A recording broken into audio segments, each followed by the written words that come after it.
Right, so this is going to be a much quicker video, upgrade video, because all this is installing an NVMe or an M2 drive. Now, on this motherboard there are two slots for the NVMe. There's this plate here, and I'm using a torch, which is why you can see a bit clearer. There's this plate here, and behind that plate is one of the slots, and then if I move this upwards, we can see that between the heatsink and the graphics card is the other slot, which is a bit harder to get to. So if you do that one first, then obviously that would be a lot easier. But I'm going to be using the lower one, and the reason I'm going to be using the lower one is for two reasons. One is it's got a heatsink, which will, you know, keep the NVMe drive cool. And then the other reason is because it's out of the way of the graphics card and the heatsink, so it makes it a bit easier to get to. And then the third reason is hopefully it won't interfere with the graphics card. I mean, I'm sure it shouldn't, but being down here, it's away on its own sort of PCIe bus, rather than being on the 16 times where the graphics card is. Now, you can see that the LEDs on the motherboard are still lit up, so that means it's got power. So the first thing to do, obviously, turn the power off, and the LEDs are still going, so just waiting for the capacitors to run out of power. And while we're waiting for them to run out of power, what we can do is just unscrew the heatsink, which is this metal plate. There we go, so the LEDs have gone off now. So we'll unscrew this metal plate, which doesn't look like the screw comes out of it, it just sort of hangs down. Okay, so that's fine. And then this side as well. Now I say heatsink because there is a rubber pad underneath here. There's a bit of foam to hold the hard drive off of the motherboard, which you'd think will give it a bit of compression. And yes, on the back of the piece of metal there is this pad where you can take the sticker off, and this is actually a thermal pad, so this will allow you to cool down the hard drive. Okay, so NVMe drive. So the NVMe drive comes in this sort of rose metal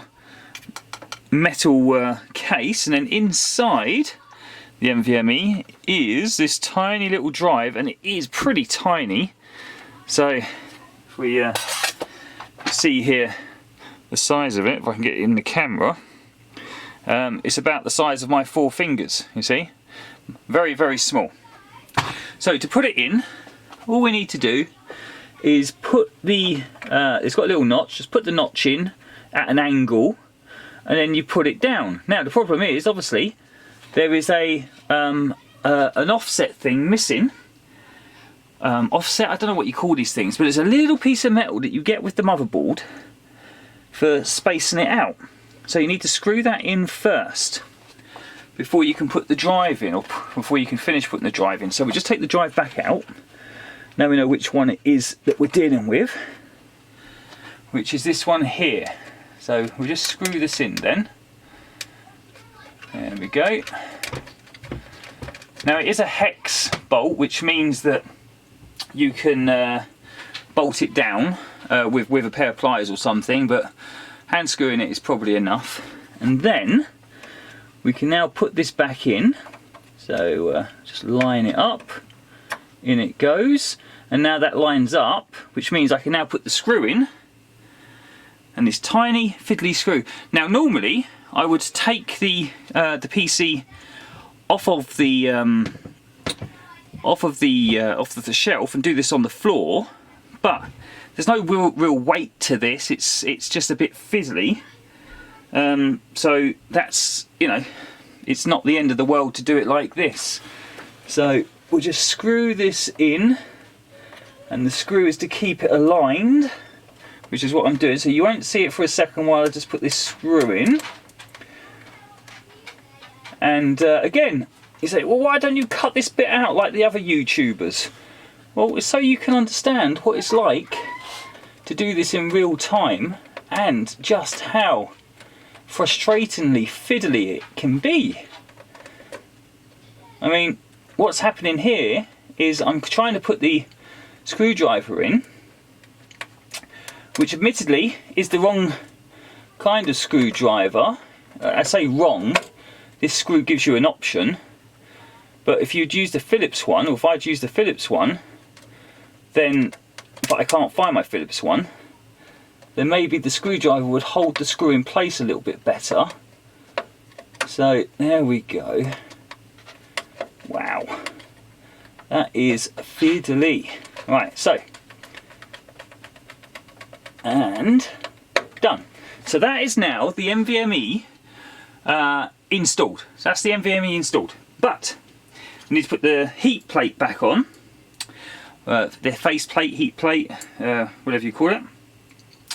I don't think it matters which way round it goes, as long as it goes on. It does have heat more at one end, so if I put it there, yeah, that's fine. Okay, so I'm going to strip off the, so it's a thermal sticker. Obviously one side is already connected to the plate, so I'm just going to take the plastic off the top now, and off it comes. So that's just a bit of plastic just taken off the top, which then, oh great, now it's stuck to me, which then just leaves the thermal paste now exposed, which has gone under my nail. So it's actually very, very delicate stuff. Okay, so I can now put this back on, and I'm thinking actually I'm going to put it this way round, and hopefully it's going to work. I mean, it's the same screws, and there's no real fitting. Yep.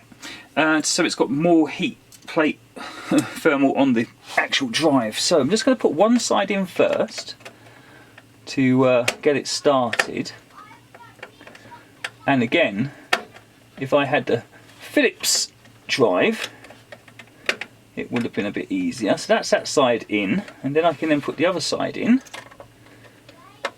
And just got to line it up without being able to see it, and with the wrong kind of screwdriver. Again, Phillips screwdriver, I've got a 4-in-1 chance of getting it right. With the flathead screwdriver, I've got a 2-in-1 chance of lining it up right. It's quite frustrating. Okay, so you can hear it slipping away there as well. Do not use a flathead screwdriver, you've been warned. Okay, so that is now very solid on there, pushed right up against the drive. So all I have to do now to finish this off is install Windows on that drive, or clone Windows, or back up and restore, or whatever I'm going to do. But that's it. So there you go, upgrade complete. Thanks.